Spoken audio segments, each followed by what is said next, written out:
Au-dessus de nos têtes, dans le silence glacé de l'orbite basse, une nouvelle guerre se prépare. Pas de missiles visibles. Pas de tranchées. Mais des satellites qui se traquent, s'espionnent, se menacent. Bienvenue dans la militarisation de l'espace. Aujourd'hui, la Space Force américaine et l'armée spatiale chinoise s'affrontent dans une lutte d'influence technologique.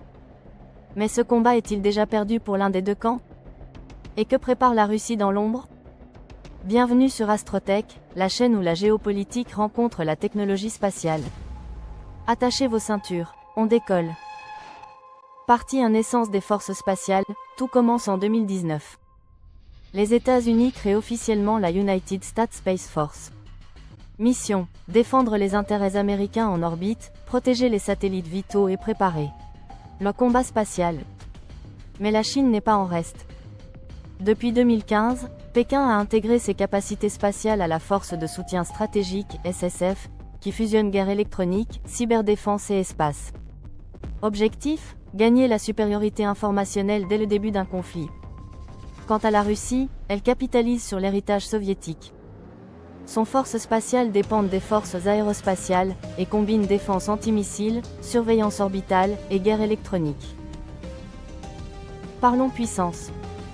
Les États-Unis disposent de plus de 160 satellites militaires. GPS, surveillance, télécom sécurisé. Mais surtout, des satellites de détection de missiles et de surveillance en temps réel. Leur joyau technologique? Le X-37B, un mini-shuttle robotisé capable de missions secrètes de plusieurs centaines de jours. Certains experts parlent même de tests de technologies anti-satellites à bord. En face, la Chine déploie des satellites Shijian et Yaogan, souvent décrits comme « inspecteurs ». Ils peuvent se déplacer en orbite, s'approcher d'un satellite ennemi, et potentiellement le neutraliser. Le programme chinois serait capable de brouiller, aveugler, ou endommager un satellite stratégique adverse. La Russie, quant à elle, a testé des armes anti-satellites directes, ASAT, missiles tirés depuis le sol, comme en 2021, créant un nuage de débris, et des satellites Cosmos qui approchent, espionnent, et parfois harcèlent d'autres objets orbitaux. En clair, l'orbite basse devient un champ de bataille technologique. Derrière les technologies se cache une stratégie. Et celle qui domine aujourd'hui, c'est celle de la négation d'accès, ou A2AD, Anti-Access Area Denial. Les États-Unis, avec leur dépendance massive aux satellites, misent sur la résilience, satellites redondants, constellations distribuées, SDA, Starshield, défense active contre brouillage ou attaque. La Chine, elle, cherche à refuser l'espace aux Américains en cas de guerre. En cas de conflit à Taïwan, par exemple, elle pourrait neutraliser le GPS, bloquer les communications, ou désactiver les satellites d'observation. La Russie, de son côté, applique une doctrine de dissuasion asymétrique.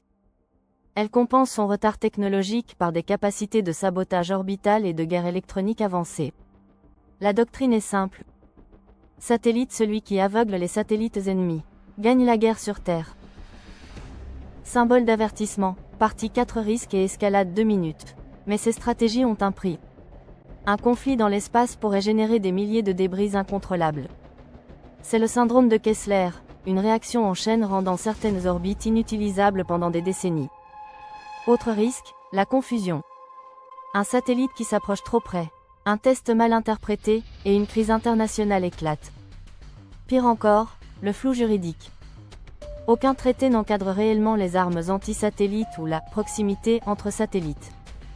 Et dans le vide du droit, chacun impose sa loi.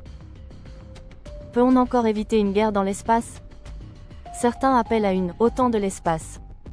D'autres misent sur des accords bilatéraux, comme ceux entre les États-Unis et le Japon ou l'Australie. Mais la réalité, c'est que les grandes puissances accélèrent la course aux armements. Plus de satellites, plus de lasers, plus de brouilleurs, plus de blindage. L'orbite basse devient un territoire stratégique, comme la mer ou le cyberespace. Et pendant ce temps, les conflits terrestres, comme en Ukraine, nous montrent que l'espace est déjà un théâtre d'opération. Space Force contre Chine, Russie en embuscade, et course à l'espace militarisé, ce n'est plus de la science-fiction. C'est une réalité qui redéfinit la sécurité mondiale. Alors, que faut-il faire? Réguler l'espace? S'y préparer militairement? Ou risquer l'accident de trop? Dites-moi en commentaire ce que vous pensez. La guerre spatiale est-elle inévitable? Ou peut-on encore désamorcer la tension? Abonnez-vous à Astrotech pour ne rien rater des prochaines vidéos sur la géopolitique et la technologie spatiale. Et surtout, gardez les yeux tournés vers les étoiles.